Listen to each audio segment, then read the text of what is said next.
This one was a smash hit last year, so we're going to do it again, and we'll make sure to do it with each Yahoo board readjustment because players shift and they are no longer the preferred picks.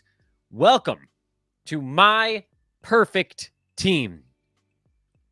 This team is not perfect because the pieces all fit together. This team is not perfect because they're the best 10 players on the board. This team is perfect because they tend to go towards the middle of each of the first 10 rounds. And so today's show is going to be my favorite guys that are going kind of in the middle of rounds. There's some, number fudging that goes on a little bit here. But if you stack them all, you'll have a very, very good team. Welcome to Old Man Squad Fantasy Basketball. I'm Dan Vespris. Please subscribe no matter how you're taking in the content. If you're watching, hit that like button. And if you're listening after the fact, throw that 5-star review on the show. Follow me on Twitter at Dan Vespris and follow at Old Man Squad. That's the network feed. You can spell my last name Besbris. Let's get down to business. Dan's perfect fantasy draft. Yes, I even went so far as to prepare a slideshow for this one. That's how important it was. This is my perfect fantasy draft. This is off the Yahoo ranked list, the second revision. We did not have a show on the first revision. We had too many other things to cover, but this time we've had a little bit of time. Okay, starting in the first round. Again, these are players generally going towards the middle of each round. My first round middle guy is Anthony Davis. Anthony Davis has a pre-rank of 9. He has an ADP of 7.8, meaning he's actually technically going kind of towards the back half of the round. But let's say you're not getting Wemby, you're not getting Jokic, and you're not really getting Luka or Shea because those guys are going towards the front end. Who's your middle to late guy? And for me, it's AD. I loved what I saw last year out of Anthony Davis. I loved the fact that he pushed himself through the year despite some nagging injuries. I love that the Vegas line on the Lakers is like 43.5 or something super low. So they think they're going to be fighting for that last play-in spot just like usual, meaning they need AD out on the court. And when he's out on the court, he's positive in points, pretty average for the first round, great in rebounds. He'll get by in assists, terrific in steals and blocks, great in field goal percent, decent enough in free throw percent, and kind of a lower turnover first round guy because I like building a team that's competitive in turnovers. Why do I like AD over, say, Tyrese Halliburton? Well, I plan on getting my assists a couple rounds later. I love Halliburton. I think he's a great basketball player. I just think he's going to be more towards an end of the first round kind of guy. Their stat sets are extraordinarily different, although they had the same number of steals last year. I just think AD is going to be better in percentages. He'll obviously be better in blocks, in rebounds, probably beats him in points as well. And the other guys aren't even really in the mix for me. Giannis is a punt dude, so he's not on the board here. Trey, why would I take Trey if I could take Halliburton? Kevin Durant, certainly well-rounded. There's a lot to like about KD, but again, rather have Anthony Davis because I can make up the scoring in threes in the next round or two if I needed to. Maybe I don't need to. But I like Anthony Davis in the first. He's my mid-round guy. Second round, it's James Harden. Unfortunately, he was going towards the back half of this round not that long ago, but the latest board has pumped him up. And now he's going in the middle of the second round, and I love him here. James Harden, as you guys heard last season, was number 26, 9-cat. Last year was about 16.5 points, 8.5 rebounds, while basically just doing whatever PG and Kawhi left for him. PG's gone. I know that's very simple analysis on what to expect out of Harden, but there's going to be a usage spike for James. That's going to push him up to at least the middle of the second round, possibly a little bit sooner. And on top of that, you're like, oh, Dan, well, you didn't get assists in the first round. How are you going to do it? I think James Harden has 10 assists a game this year. If he loses to Halliburton in that department, I don't think it's going to be by much. And frankly, the difference between those two guys this year is probably just that Halliburton's going to shoot like 48% and Harden's probably going to be around 43%. And guess what? I made up for that with Anthony Davis. I don't take that many guys, as you'll see, that are terrible field goal percent dudes. I would rather get James Harden in the second round than Halliburton in the first, and you put them together. And again, these players don't have to match, but these do kind of match up a little bit well. Harden I don't really know how many threes he's going to hit this year, but it's probably going to be 3 or more. So he may even have that one on Halliburton. My third guy is Freddie VanVleet, and this one is requiring a tiny bit of number fudging because he's actually going at the back end of the third round, sometimes even the beginning of the fourth. But that's okay because the other third round guy that I considered here was Kawhi Leonard, and he's a little bit dangerous, especially when you consider that I already threw Anthony Davis on the board, and you guys are not going to follow me blindly down that path. The middle of the third round, it was kind of a debate between guys like Cade, Jalen Johnson, Cat, or Freddie VanVleet. And so in this one, and again, I realize, maybe there's a little bit of a doubling up thing going on here with James Harden's stat set, and Freddie not the world's greatest scorer, but again, getting more assists, getting good defensive stats, getting a bunch of 3 balls, getting a really good free throw percent. I'm going to have to solve a field goal problem if this actually did turn out to be my team. But again, I'm not giving you this perfect draft to have the pieces fit perfectly. If you constantly get wins on draft night, you will have a good fantasy team, and you can mix and match pieces later. I just really love what Fred's doing as frankly, a third, fourth, whenever you can get him. Because last year he was number 17 in 9GAT. Again, he's a lower turnovers dude. I'm stockpiling these dudes. I don't care that Harden's going to be a higher one now because my other 2 guys around him are low. My team is now good in basically everything with, again, could use some help in field goal percent, but blocks are great, steals are great, assists are great, rebounds are solid because Harden's going to get some boards from that shooting guard spot, even if VanVleet doesn't really. Threes are better now. Turnovers are low. Points could use a little bit of help. And let's see where that takes us. Oh, we don't address points in the next round because the next round we're going Jalen Williams, who is absolutely a fantasy analyst's darling right now.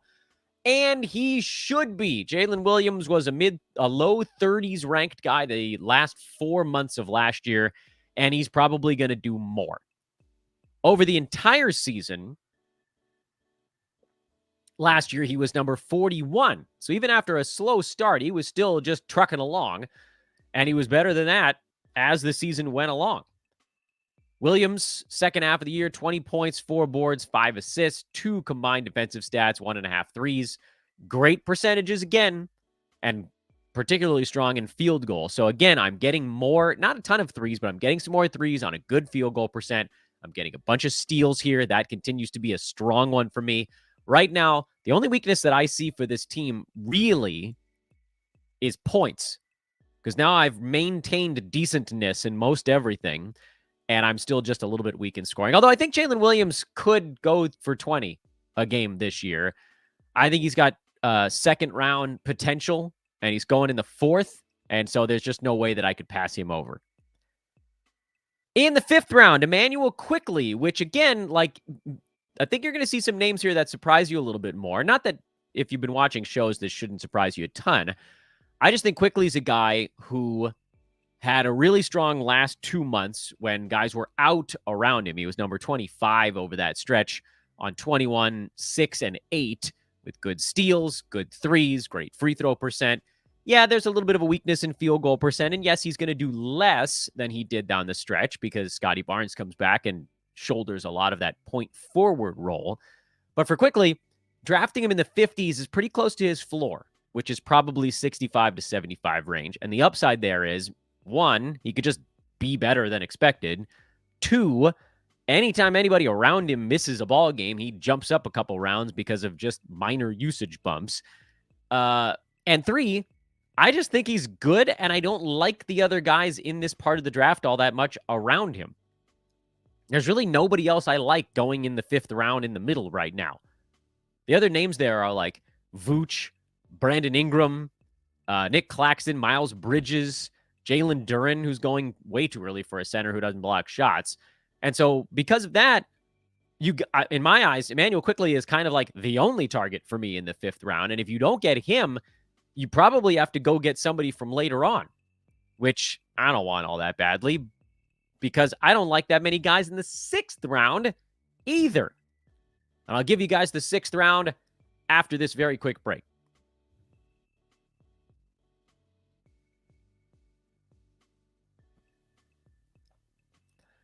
The 6th round is Tobias Harris, much to zero people's surprise. Tobias has seen his draft slot bounce up. He's number 64 on the board, which does put him basically right smack in the middle of that 6th round, or 66, I guess, would be smack in the middle.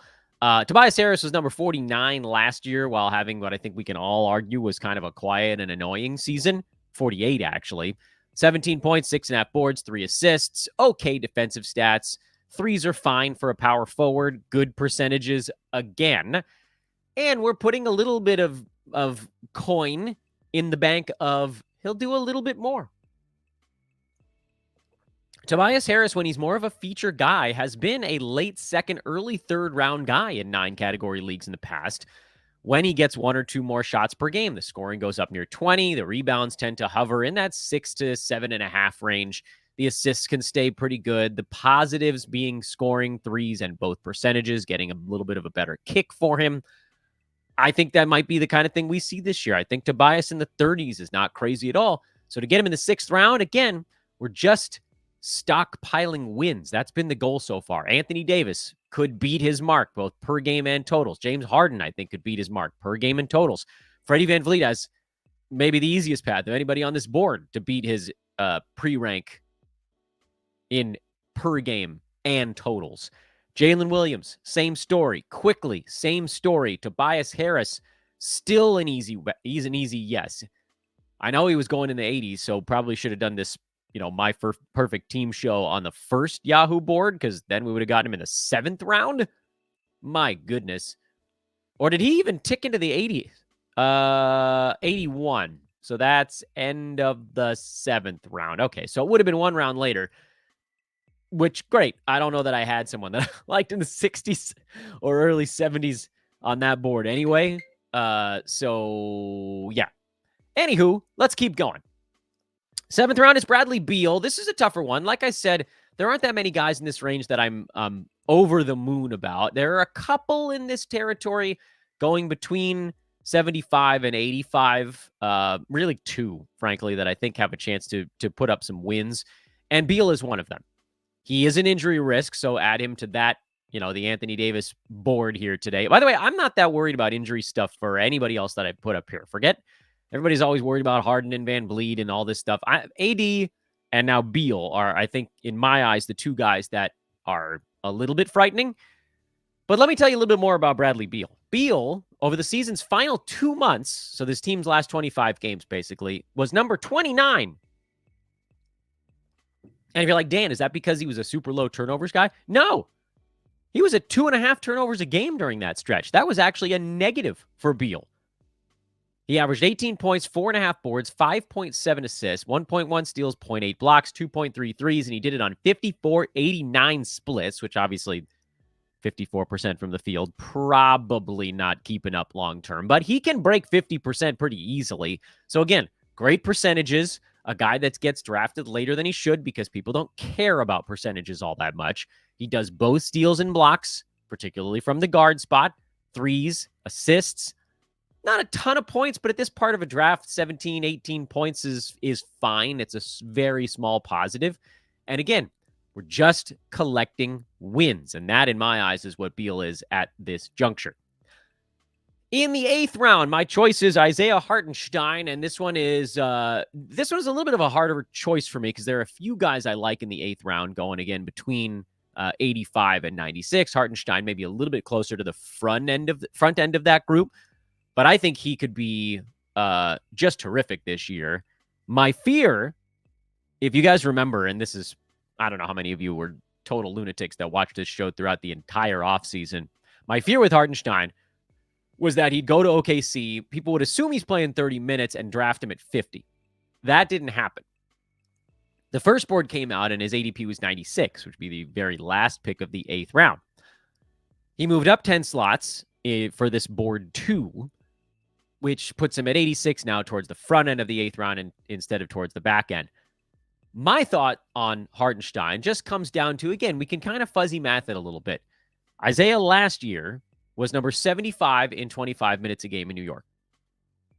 I think we can all basically assume that he's going to play about 18 center minutes when Chet Holmgren is on the bench.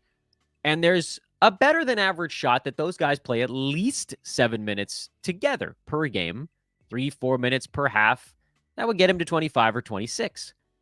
So is 75 the floor for Hartenstein? It kind of feels like it. I would assume he takes more than 4.9 shots per game in 25 minutes a game on a team that's running and gunning and moving the basketball. So that actually would help him a little bit. On top of the fact that, there is the unknown. Does he play 9 minutes with Holmgren? So does that get him to 27 minutes a game? So I think Hartenstein is a really good shot to be a top 50 fantasy play this year, which is why I love him in the 8th round. Frankly, I'd take him even if he moves into the 7th. 6th, you start to get a little bit pricey, but it's also still not completely insane. 9th round, another big man to put on the mix, and that is Ivica Zubac, who has for years been the most boring center on planet Earth. Last year, he averaged 11.7 points, 9.2 rebounds, 1.2 blocked shots, 65% from the field, 72 at the free throw line. So again, you guys, you know this about me. I tend to not put a lot of punt guys on the board, even though Freddie VanVleet, you could argue, is kind of a punt field goal dude. He's way better if you're punting field goal, but he also, he's not so awful in field goal impact because he only took 14 shots a game last year. You can wipe out VanVleet's issues with an Anthony Davis. You don't even need, a Sabonis or a DeAndre Ayton Jalen Williams almost fixes him by himself. So again, I'm not that worried about that part of it. And for Zubac, he's another center that won't ruin your free throw percent. He played 26.5 minutes a game last year with Mason Plumlee, who missed a bunch of time, but then was largely the backup. Daniel Tice was also in there as the backup. They also had the opportunity to go small because they had all these scorers on the floor. Zubac is going to be out there because he is a premier screen setter, and that is what James Harden is going to be looking for on a lot of the offensive sets in this ball game. So I would think Zubac actually gets to do more, even if his minutes don't change, which I actually do think they'll probably go up by 1.5 per game. I think you'll see slightly, baby size, incrementally larger amounts of usage. So 7.5 shots maybe becomes like 8.1. So positive impact stuff growing. More minutes is more rebounds, is more shots, is more blocks, is more points. Zubac, to me, he's not about to leap into the top 60 kind of stuff, but being able to get him near 100, because now we're in the 9th round, is, again, I think we're looking at his floor. His floor is like 110, and we're getting him not that far above that. And if a few things break his way, then he's a top 70 guy. So I love Zubac in the 9th round. And finally, to finish off this first 10, OG Anunoby. And I get it. This one's a little bit of a free square. OG was number 76 last season. He's going to put up big defensive stats. Blah, blah, blah, blah, blah. I don't want to go too far into this one because, frankly, you have a lot of avenues you could go with OG. I kind of felt like I needed to put him there because if I didn't, people will be like, why the hell didn't you put OG in that spot? But rather, let's talk about some of the guys that I was considering if it wasn't Anunoby at this juncture. That, to me, maybe is the more interesting solution to this problem. And those guys are Colin Sexton and Bogdan Bogdanovic. Those are the other two guys I like in the 10th round, and I kind of really couldn't pick between them. I went OG just because he felt like the safest of the bunch, but for Sexton, you're getting that weird combination late of scoring without blowing up your percentages.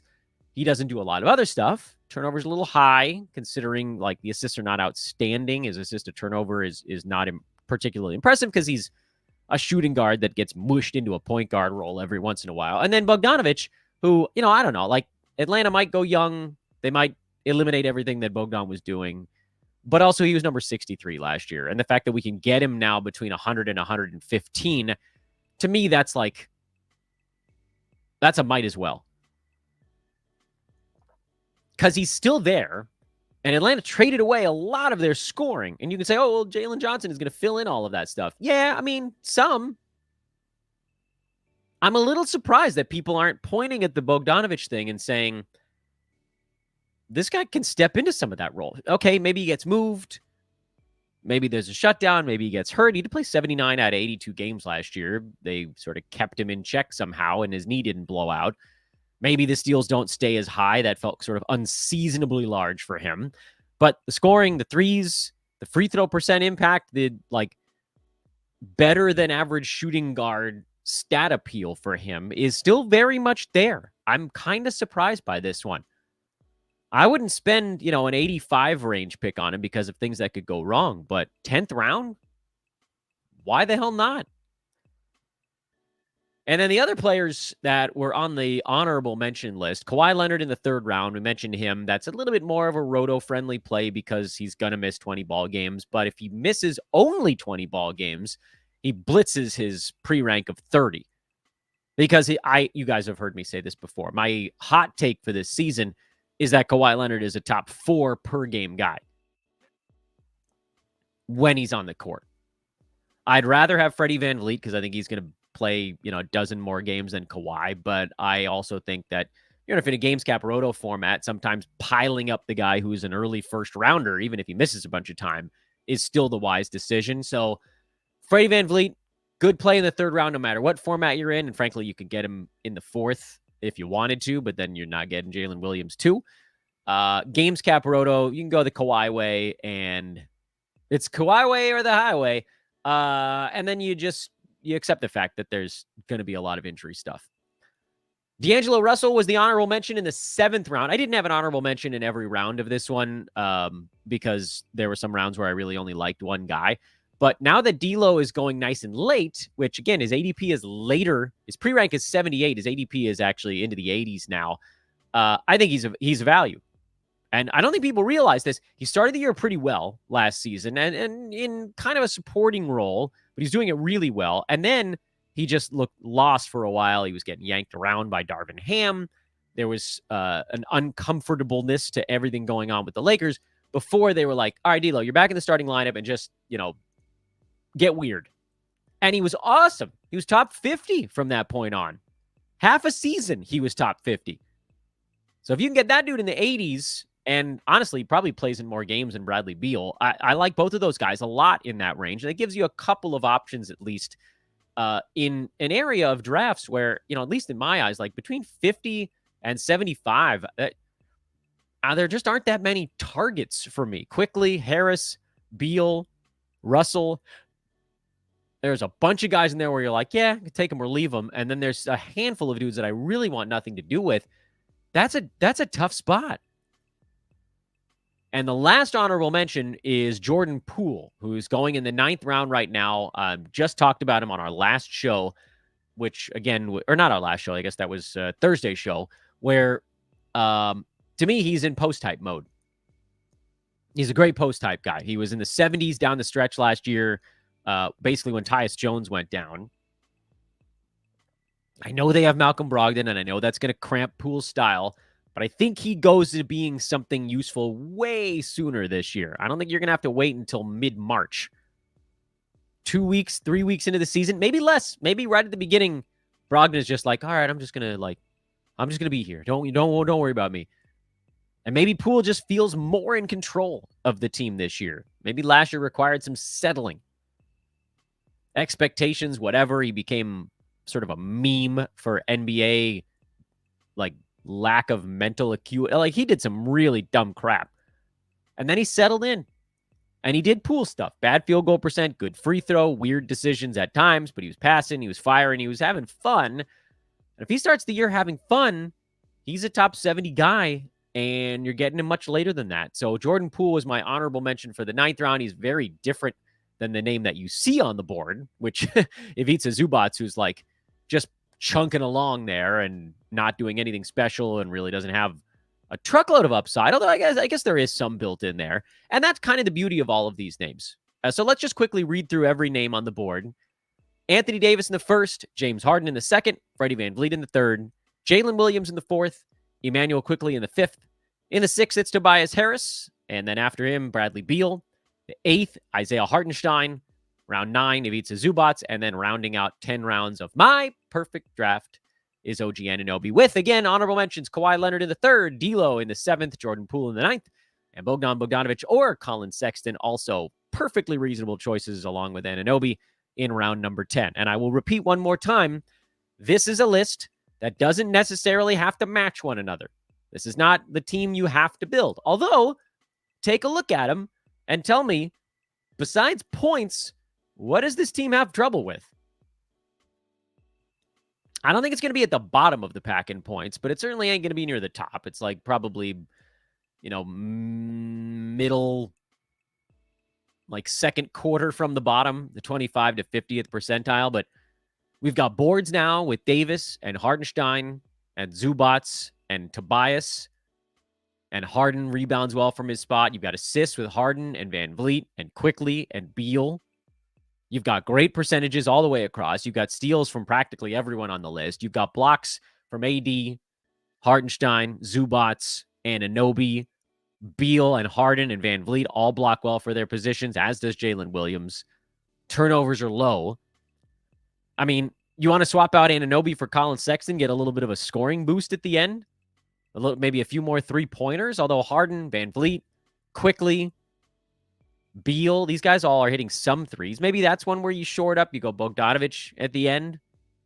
In any event, this is an incredibly well-rounded and powerful team that I've just built. And you're not going to get all of these guys in a draft. But the reason we looked at it this way, this is a list of guys that I believe have a great chance to beat their mark on both per game and totals rank boards.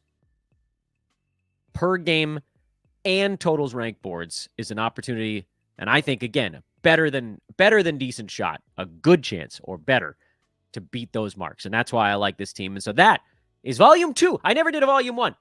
How do you have a volume 2 without a volume 1? So I think on the thumbnail, I put it as a volume 1 because we didn't do an earlier one, but this is the Yahoo board revision 2, Dan's perfect draft. And if your question is, why don't you do this with ESPN?